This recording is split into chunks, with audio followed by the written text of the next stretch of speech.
So odds are you click this video because either one, you're struggling with your deadlift, two, you know somebody who's struggling with a deadlift, or three, you just want to know how to take your already existing great deadlift to an even better number. So these are my 3 tips to help you bust through your deadlift plateau.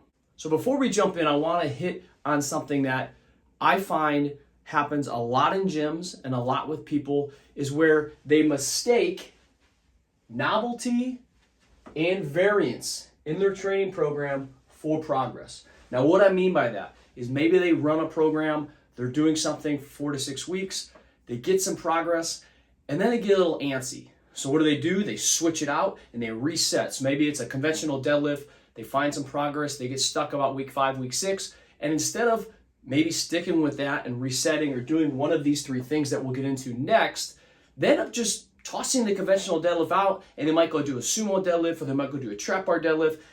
It's not the best for building top end strength on the apparatus you're looking for. So if you want to get a big conventional deadlift, you need to be doing conventional deadlifts for months and months and even years to continue to build that and get that skill and that specific strength. And I find a lot of times it's easier to just tell yourself, ooh, I progressed in this and I progressed in this, when sometimes the first week, second week, a lot of that is neural adaptation. We're not actually getting stronger in the sense of we're able to move more weight and have it translate to the movement we want. We're just getting stronger in that new skill. We're learning that new skill, so of course we're going to have progress. And that can mask true progress, which is what we're after, which is going to be moving the needle on those big strength compound lifts. So now let's head to the whiteboard, and I'm going to share with you my 3 tips from least creative to the most creative. So let's start out with number 1, run it back. Run your program back. So say you just finished 6 weeks of your program. You've had really good progress. You've been progressing, a couple of percent, maybe 2 to 3, 5% each week. Now you're in week 5, week 6, week 7, wherever you're at, and you're starting to hit your little plateau, that mini plateau within the program. Doesn't get really complicated. Reset your chart. So let's say week 1 you were doing 315, and over the course of 6 weeks, doing maybe 3 sets of 4 to 6 reps, you're doing 315, and now at the end of week 6 you're doing 365. Let's reset it. Let's go back, reset your chart, and let's go week 1. Let's start wherever maybe we're hitting week 2. So maybe we went week 1 was 315 in the first program, and then week 2 was 325. Start your chart at 325 with the vision that you're going to end that new program 375 or 380. And you'll be able to refine the program, because if you take detailed notes in your training, you'll know that maybe week 4 you got hit like a freight train and you were so tired and beat up, and it was, your back would be conflicted with all the squats you were doing. You can refine your approach. You can maybe cut it down from 3 sets to maybe 2 sets. There's a lot of value in doing that same program and doing the same thing, because you know that by not changing a bunch of variables, you're able to really isolate the key dependent variable, which is going to be, am I getting stronger, and where is it coming from? What is that dependent on? Is it dependent on my linear progression, or was I just feeling stronger because I changed everything up and now I just have a new skill that I learned, but I didn't necessarily get stronger? So run that program back. I urge you to do that in the beginning phases, or maybe if you're just not even sure, run the program back. Reset your charts. It's going to have a little bit plan of a deload just by resetting things, and you'll be able to push through. All right, number 2, which is going to be slightly creative. So we changed nothing. We just went back and just started a little higher in our week 1. Remember, we do not want to mistake novelty or variance for actual progress. The number 2, slight tweak in your main pole. So if your main pole is that conventional deadlift or whatever it is, the main one you're trying to track a metric and see if you're getting progress in that main test, slight tweaks, slight. Bands, adding bands on there. So maybe you run it back, but you just add bands.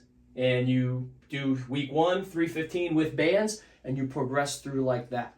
Or maybe it's change if you don't have bands. Maybe it's pulling from a deficit, a slight deficit. Bands and chains are great because they force you to stay tight throughout your pull. As you get higher in the pull, you accommodate resistance, you're going to gain more, or you're going to work against more weight, so you're going to have to gain strength and really work on that top end. So that's really great for people who maybe have form breakdowns throughout the pull, which is a lot of us, or maybe it's somebody who struggles in that second half of the pull.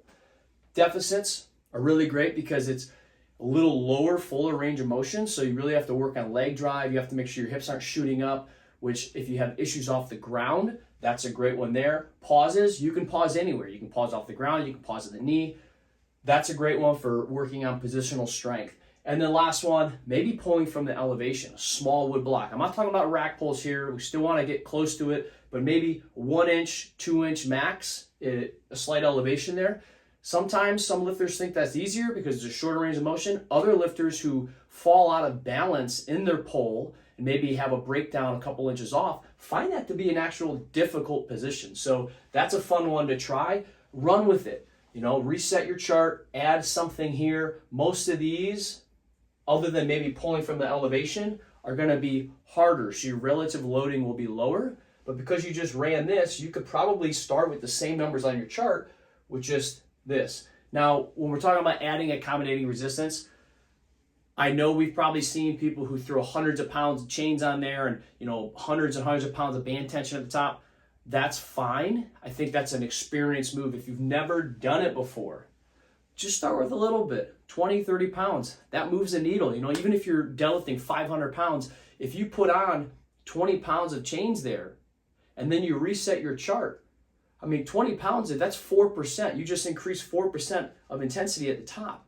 So that's still a great progression of loading. Just little percentages. That's how we're moving this needle. Now, I want to reiterate again, careful with changing the bar too much. So somebody might say, well, my main pull, I've been working on the conventional, or maybe it's a sumo. Whatever you choose, that's your main pull.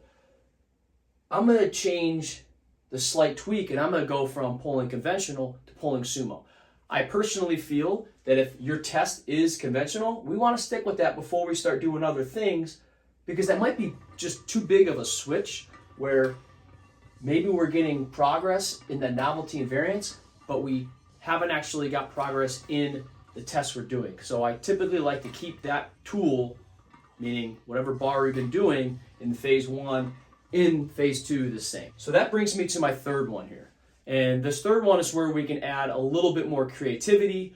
We can use different bars, use different positions. And this is something that we would do in addition to main pull. So if you're only pulling once a week, or maybe you're pulling, you know, the same, if your main pull is conventional in this example, and you're pulling conventional day 1, and your other day you're pulling conventional again, maybe you can switch that second conventional day out for a little bit more of a positional pull accessory. So the third one here, add positional pull accessory.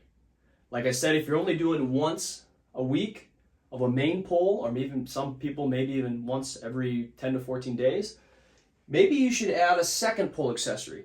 Now I'm going to start at the bottom here because I think it's important that we point this out.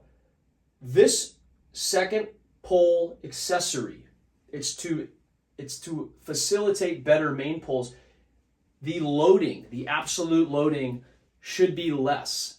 And now it doesn't mean you're trying less, it just means that the tool that you're using, meaning the bar or the style you're pulling it or the position that you're choosing to attack, it should force you, even though your relative intensity, meaning this feels really hard and this feels really hard, the absolute loading, so if this was 315 and it felt really hard, should be lower. So maybe it's 275 and it feels still really hard.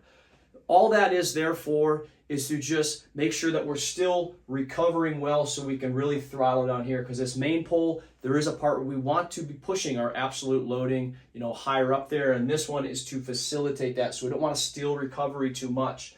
So how we would do that, maybe it's a different bar. What I've been running currently, which I really, really love, is the axle bar, the big bar, and I've been using straps. So I know some people do that for grip. I will warm up without straps, and I'll kind of build up until my grip fails, and I'll throw the straps on. What I find, it's a bigger bar. It forces me to stay over top the bar more, make sure that I'm set, and then because there's no slack in the bar, you know, pulling 400 or 500 with that, you're lifting it all off at once. So it really forces you to stay locked in off the ground. That's a great tool. You can also do a lot of the same things we were doing here, right? So maybe it's adding, you know, maybe you decide you're going to run your same program back on day 1 with your day 1 pull, and that's it. And on the second day, you're going to maybe take this one here, you're going to take a slight tweak, and it's going to be slightly less because you're going to add a bunch of chains or a deficit, or pull from a pause. Whatever your weakness is in the pull, this is where you can attack it. Just like you would if you were a squatter and you were squatting and you notice your hips always popped up. Well, maybe that means your quads weren't really strong. So you could do a leg press, you could go do a front squat. It's the same idea here. We want to try and attack positional strength. We want to find the weakness in our positions and attack it with different bars, accommodating resistance, different positional work. Lastly, a lot of these issues come out either because we just aren't aware of our balance in the pull, or maybe because those muscles that are needed to keep us in that position in the pull are underdeveloped. So in my example, when I was using the axle bar, my middle, upper back, and traps have just been lit up for the past 3 weeks. And I asked myself, was I even using those to deadlift when I was pulling conventional 500? Because I'm using 400 on the axle and I'm walking around like stiff as a board. But when I go back to conventional, I feel so much stronger. And that's really good example of how we use these positional pull accessories to facilitate a stronger main pull. So there you have it. I hope you found all of these tips helpful in your training. Make sure you guys comment below. Let me know if any of these changed your deadlift game. And remember, let me get up here so you can see it. Don't mistake novelty and variance for progress. Say it again with me. Don't mistake novelty and variance for progress. All right, get deadlifting. Thanks for watching.